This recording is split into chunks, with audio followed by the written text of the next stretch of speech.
आपको देंगे, वज़ीर आला खैबर पख्तूनख्वा सुहेल आफरीदी कल सिंध के दौरे पर रवाना होंगे। वज़ीर आला सुहेल आफरीदी कराची में 3 दिन क़याम करेंगे। सुहेल आफरीदी की वज़ीर आला सिंध मुराद अली शाह से मुलाकात भी शेड्यूल है। मज़ीद जानेंगे डॉन न्यूज़ के नुमाइंदे अब्दुल हकीम मोहम्मद हमारे साथ मौजूद हैं। अब्दुल हकीम, मसरूफियात के हवाले से बताइएगा। दूसरा, इन्होंने जलसे के लिए इजाज़त तलब की थी, क्या वो भी मिल गई?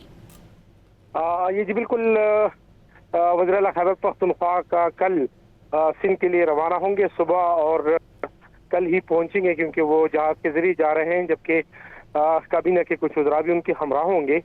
3 रोज क़याम करेंगे कराची में।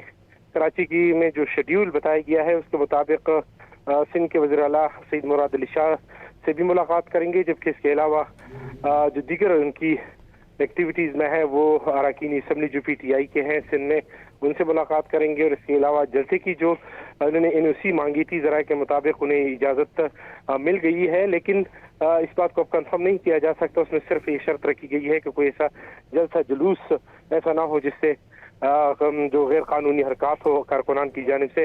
तो फिलहाल बताया गया है जो खैबर पख्तूनख्वा हुकूमत की ज़राए हैं कि उन्हें जलसे की इजाज़त भी मिली है और वो कराची में जलसा करेंगे। जी, बहुत शुक्रिया अब्दुल हकीम।